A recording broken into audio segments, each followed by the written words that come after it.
The journey through the forest felt endless to Menzo. He remembered little of the road, only the steady rhythm of the horse, the cold air against his burned face, and the pain that flared whenever he moved. Exhaustion weighed heavily on him, and more than once his eyes closed against his will, only to open again, deeper among the trees. By the time Aldren stopped, the light between the branches had nearly vanished. Hidden deep in the forest stood a small wooden house, far from any road. There were no neighbors, no fields or taverns, only the house, a small shelter for the horse, and an endless wall of trees. For the first time in his life, Menzo felt alone. Aldren helped him inside, where the boy spent days drifting between sleep and fever. The burns on his face were severe, and though Aldren kept them clean, the scars would remain. Menzo barely spoke. When awake, he sat by the window, his mother's necklace clenched in his hand, while Aldren moved quietly through the house. Food was given, wounds were treated, and when nightmares woke him, Aldren asked nothing. He did not need to. Menzo had lost everything in a single night. As weeks passed, Aldren made one thing clear. Menzo could grieve, but he could not stay by that window forever. The forest did not care. Winter would come, food had to be found, and firewood gathered. One cold morning, Aldren placed an empty pack in Menzo's hands and told him to follow. That was how Menzo's new life began. At first, Aldren taught him the simplest things, skills so ordinary to the older man that he rarely seemed to understand why Menzo struggled with them. He showed him how to choose a safe place to sleep when there was no house nearby, how to build a shelter that would survive a night of heavy rain, and how to start a fire when every branch in the forest seemed too wet to burn. Menzo failed often. His first shelters allowed more rain inside than they kept out. His fires died the moment Aldren stopped watching them, and on one particularly cold night, Menzo woke to find that the camp he had proudly built was slowly sliding down a muddy hill. Aldren laughed about that one for days. Menzo did not. Hunting proved even more difficult. Growing up among farmers and merchants had taught Menzo where food came from, but he had never been responsible for finding it himself. Aldren taught him to recognize tracks in soft ground, to notice broken branches and disturbed leaves, and to understand that the forest was constantly telling him what had passed through it, provided he was patient enough to look. More than once he moved too early and frightened away an animal they had followed for hours, and every mistake meant another long walk home with an empty stomach. Aldren never made the hunt easier for him. If Menzo scared away their food, they were both hungry. It was a cruel lesson. At least that was how the boy saw it at the time. But hunger taught him to listen more carefully than any lecture ever could. Slowly, Menzo learned. The boy who had once watched his parents work the land was becoming comfortable somewhere far beyond the safety of a village. Yet there was one thing Menzo wanted to learn more than anything else. He wanted to fight. Aldren had known it would come eventually. The anger Menzo carried had never truly disappeared, and although the boy rarely spoke about the orc with the glowing tattoos, Aldren knew that he had not forgotten. Rather than allow that anger to grow without direction, Aldren decided to give Menzo something else: discipline. One morning, he led Menzo to an old storage shed behind the house and began searching through tools, broken traps, and pieces of equipment that looked as though they had not been touched in years. From beneath a heavy cloth, Aldrin pulled out an axe. It was not beautiful. There were no jewels in its handle and no ancient markings carved into the steel. It was simply a weapon that Aldrin had carried years earlier. Menzo stared at it as Aldrin handed him the axe. The weight almost pulled his arm toward the ground. Aldrin laughed. If Menzo had believed learning to hunt was difficult, Aldrin quickly showed him how wrong he had been. A weapon, Aldrin explained, did not make someone dangerous simply because they held it. Menzo had spent years imagining what he would do if he ever found the orc that killed his parents. But anger had given him a false confidence that disappeared the moment Aldrin placed a wooden weapon in his own hands. Menzo trained. Aldrin corrected him. Again and again, they repeated the same movements, refining each strike, each step, each breath. For months, this became a familiar part of their days.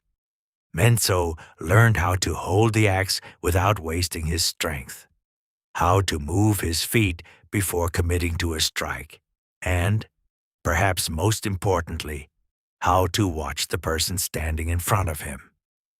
Aldrin taught him that most men revealed an attack before they made it, through the movement of a shoulder, the shifting of their weight, or the direction of their eyes. Menzo collected bruises faster than he learned lessons.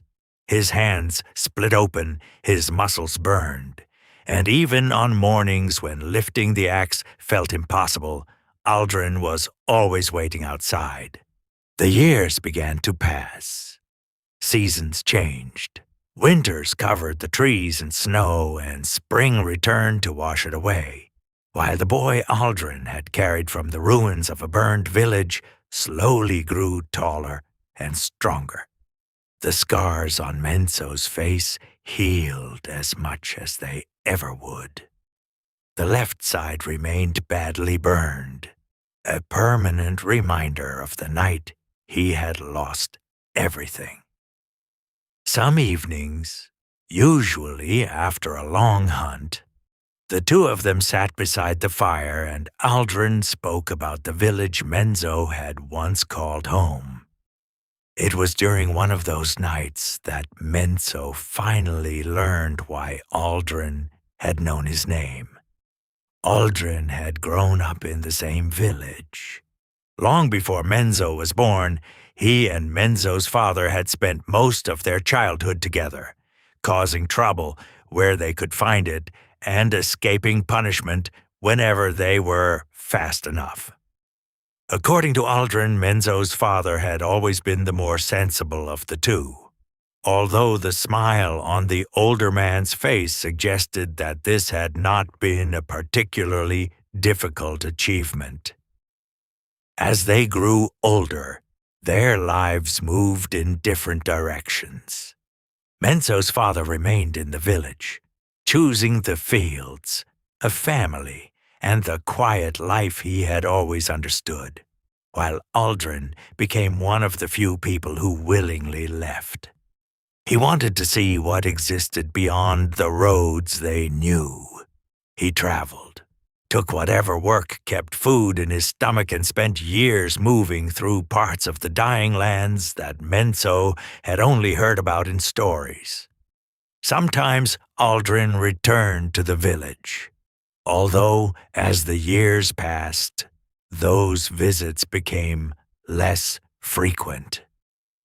On the day he saw smoke rising in the distance, Aldren had recognized the direction almost immediately. He had told himself it could be another village, another fire, another tragedy that had nothing to do with him. Then he saw the flames, and all he could think about was his oldest friend. Aldren rode through the night, but he arrived too late. Eventually, Aldren looked towards the axe resting beside Menzo. "Your father was never much of a fighter," he said. Menzo looked at him. "Your grandfather, though, that was a different story." Menzo had heard little about his grandfather.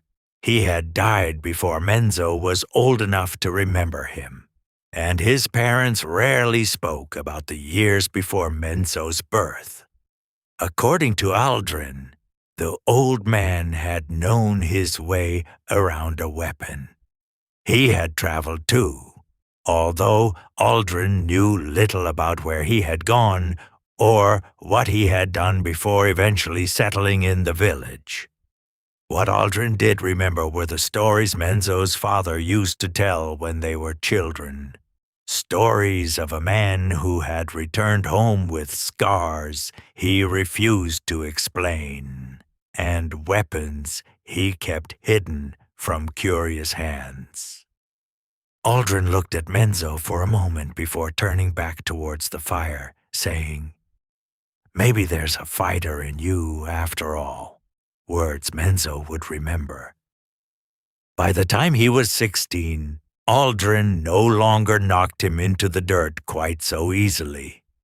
Menzo had grown into the axe that once felt too heavy for him, and although he still had much to learn, his movements had become faster and more controlled. Years of hunting had strengthened his body, while years of training had taught him how to use that strength without allowing anger to control every strike. 4 years had passed since the destruction of his village, yet Menzo could still picture the orc as clearly as he had on the night of the attack. The glowing tattoos, the spikes rising from its shoulders, and the spear held in its hands remained fixed in his memory. Menzo did not know its name, where it had come from, or even if it was still alive, but he knew that one day he would find him, and Aldren knew this too. Perhaps that was why, when Menzo turned 16, he finally allowed the boy to join him on a different kind of hunt. There were creatures in the dying lands that lived far beyond villages and roads, and while some avoided people whenever possible, others survived by attacking travelers, stealing from isolated farms, or killing anyone unfortunate enough to cross their path. Aldren called them vermin. Goblins were among the easiest. That did not mean they were harmless. Menzo and Aldren had been traveling for several days when they found the first signs of them. Small footprints near a stream, poorly hidden tracks through the undergrowth, and the remains of an animal that had been stripped almost completely to the bone. Aldren studied the ground for only a moment before looking at Menzo. "Goblins," he said, noticing how Menzo tightened his grip around the axe. "Don't look so excited. They'll kill you just as happily as an orc will. They're simply worse at it." Menzo said nothing as they followed the tracks until evening. As darkness settled over the forest, the faint light of a fire became visible between the trees, and hidden among the bushes, Menzo and Aldren watched a small camp from a distance. There were 4 goblins. The creatures sat around a poorly made fire, arguing among themselves in a language Menzo did not understand. They were smaller than the orcs he remembered, with thin limbs and crude weapons resting close enough to reach. Menzo watched them carefully. This was different from training. Aldren had struck him hundreds of times over the years, but he had never tried to kill him, while the creatures around that fire would. Aldren leaned closer and whispered, "Easy prey, compared to what else is out there." They waited until the goblin settled. Then Aldrin moved. The first goblin barely had time to stand before Aldrin reached the camp, and the sudden attack sent the remaining three scrambling for their weapons. Menzo followed. One of the creatures turned towards him. For a brief moment, everything Aldrin had taught him disappeared. Menzo saw the weapon in the goblin's hand, saw its teeth, and froze as the goblin rushed towards him. Menzo moved at the last possible moment, stumbling aside as the creature's weapon passed close to his body. He swung the axe too quickly and missed, the weight of the weapon pulling him off balance, just as Aldrin had warned him 1,000 times before. The goblin turned and Menzo recovered, watching this time. The creature raised its weapon, and Menzo saw the movement in its shoulder before the attack came. He stepped aside. Then he swung. The axe struck the goblin. Menzo felt the impact travel through the handle and into his arms, so different from striking wood or training with Aldrin that, for a moment, he almost released the weapon. The goblin fell, and Menzo stared at it as it did not move again. His first kill. There was no time to understand how he felt about it. Another goblin came towards him, screaming as it raised a crude blade above its head. And this time, Menzo did not freeze. He met the creature before it reached him. Nearby, Aldrin fought the remaining goblins, moving with the calm efficiency Menzo had watched for years. The fight was short, violent, and far less glorious than the stories Menzo had once heard in the village tavern. When it ended, 4 goblins lay dead around the camp, and Menzo stood among them, breathing heavily, his axe still held in both hands, blood covering the blade.